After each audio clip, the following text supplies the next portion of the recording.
Say it with me. One of the worst crimes a human being can commit is not murder. No. Disrespecting the gods. If you don't believe me, take a look at any mythology. Greek, Norse, Egyptian, Japanese. It almost doesn't matter how good or evil someone is day to day. The moment they turn their back on the gods, they're cursed to suffer an almighty wrath. And that wrath could be sickeningly creative. According to the ancient Greek poets and playwrights, the punishments that sinners received not only matched their crimes, they one-upped them. A few years ago, we discussed a number of these punishments in my episode on the residents of Tartarus, the Greco-mythological equivalent of the Christian hell, which commenters keep telling me I'm going to go to because I dare discuss any religion besides the correct one. There was Tantalus, a truly sick bastard who attempted to trick the gods into eating his son, Pelops, and stole their ambrosia. Zeus threw him into Tartarus and cursed him to stand in a pool of water beneath a fruit tree with low branches. Whenever Tantalus reached for the fruit or water, they would move just out of his grasp, cursing him to an eternity of starvation and cottonmouth. We also can't forget Ixion, who Zeus was kind enough to invite to dinner on Olympus after he was exiled from his own city, only to immediately regret it when Ixion attempted to sleep with Hera, but accidentally stuck it in a cloud instead. As punishment, Zeus strapped him to a wheel of fire and doomed him to spin forever. If you want to learn more about the most brutal punishments the Greek gods dished out against their detractors, then you should definitely watch that episode. I'll link to it when the credits roll on this one.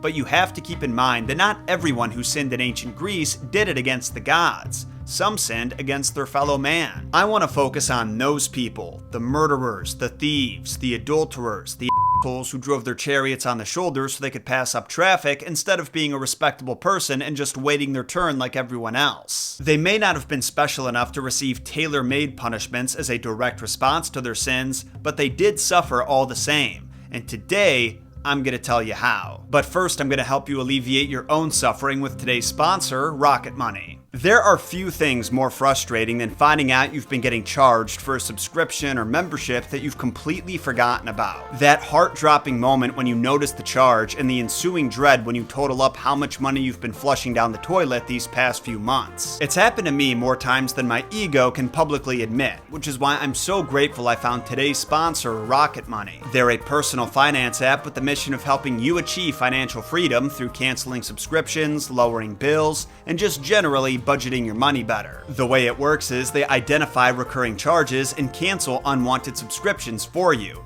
This can be done within the app with just a few taps. It also negotiates your bills for you. From internet to cable to phone bills, all you've got to do is upload a photo of your bill to the app. A feature I think a lot of you are going to love though is that it can analyze your spending habits and then create a custom budget just for your lifestyle. It monitors your spending in every category and then notifies you when you've passed your limit. Rocket Money has given my wife and I invaluable peace of mind when it comes to managing our finances, and it can do the same for you. If you want to save more and spend less, join the 5 million members using Rocket Money today. Go to rocketmoney.com/JohnSolo or click the link in the description to get started for free. Some important context before we dive in. This wasn't exactly an easy topic to research because, unlike a lot of religions that are practiced today, the ancient Greeks never had a unified, centralized list of what was considered a sin. This was a byproduct of their society being so fragmented. Ancient Greece wasn't just one giant kingdom,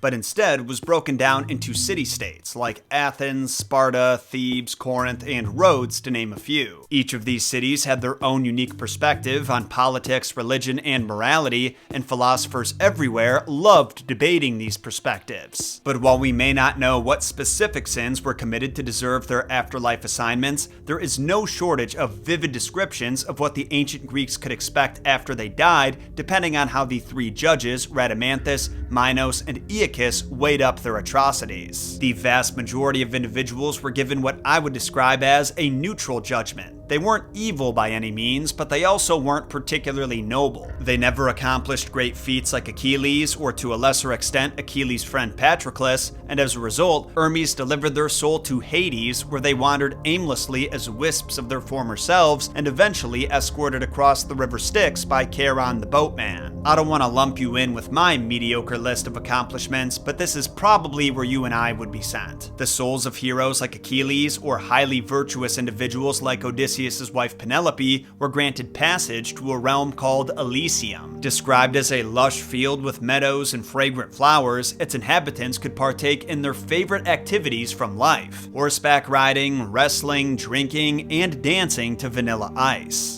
Every so often, though, the judges would come face to face with the scourge of humanity, someone who committed nigh unforgivable acts against family, friends, neighbors, and strangers indiscriminately, and the judges made sure these ne'er-do-wells regretted every selfish act they committed. For these poor souls were cast down into Tartarus, and their suffering began the moment they crossed the threshold. That's not an exaggeration on my part either. According to the Greek poet Hesiod, after someone was thrown through the Tarteian gates, they would fall for an entire year before crashing into the ground. But you might be wondering how that's possible. After all, Hesiod is also on record saying that an anvil dropped from the earth would only fall for 9 days before hitting the lowest point in Tartarus. So how can both be true? This is where the mythos starts to go crazy, because unlike the anvil, the sinners don't fall directly to the bottom. Instead, they're kept in a perpetual freefall by gusts of hot air that send them soaring through the sky in random directions. Just picture it. You spend 9 days free falling into a fiery hellscape, dreading that moment when you splatter on the bedrock. Then, when you finally see the bottom and brace yourself for awful impact, you're blasted into the sky again. And this happens over and over for an entire year, with no way for you to keep track of the time because sundials don't exist in a land where the sun never shines. How long have we been falling?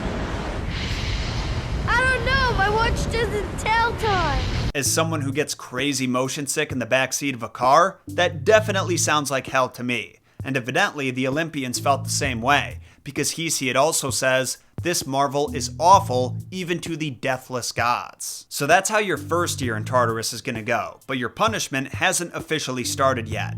Think of that first year as an unpaid internship. According to Plato, what happens next depends on the severity of your crimes. He says that if you're the kind of evil that's incurable, guilty of sacrilege or murder, then you disappear into the pits of Tartarus, never to emerge again. Which I would equate to the ancient Egyptian belief that if you failed your heart weighing ceremony, then your heart was eaten by the demon Ammit and your consciousness obliterated from existence.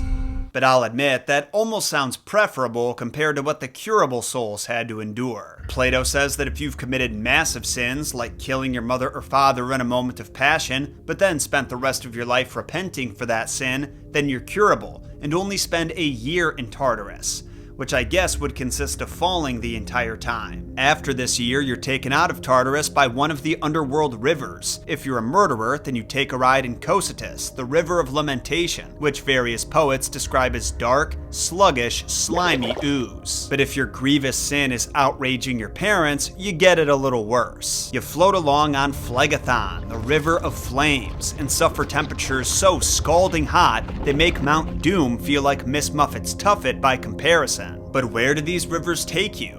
Not anywhere fun, I can assure you that. The currents of the Cocytus and Phlegethon bring you to Lake Acheron, which literally translates to Lake of Pain.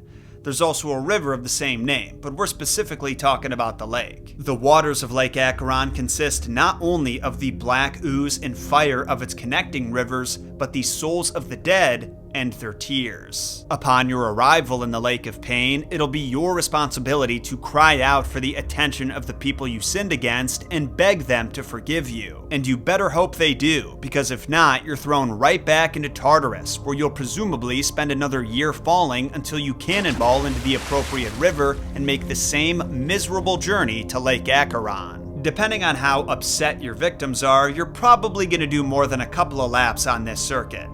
I know, and you thought Rainbow Road was bad, but I'm happy to inform you there is a light at the end of the tunnel, and it involves something I never knew the ancient Greeks believed in. Some of you Greek mythology experts are probably gonna laugh at me when I say this, but until now, I never realized the ancient Greeks believed in reincarnation. In my defense though, this wasn't always the case. In the Iliad and the Odyssey, which were written roughly 400 years before Plato's Phaedo, there is no mention of reincarnation. Instead, we hear about shades wandering listlessly through the underworld. But according to Plato, legacharon has a purifying effect on the soul. So when sinners are finally forgiven for their crimes, they're reborn into the mortal realm and granted another chance to live a virtuous life and earn some real estate in Elysium. So if the Greeks were right, and you're a homicidal sinner, then that is what you have to look forward to when you die. I hear the Underworld has made some improvements in recent years though. Like when your time in Tartarus comes to an end, they give you this poster as a keepsake.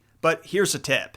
If you don't want to commit murder and spend an indefinite amount of time burning to a crisp in a river of lava, we sell these posters at meremortals.store, along with tourism posters of other divine destinations, like Helheim from Nordic mythology and the Duat from Egyptian myth. Just hit the link in the description to get yourself one, or all three if you want the discount. Just move fast because supplies are limited and dwindling. But now I want to hear your thoughts on what we covered today. How much of this was new information to you?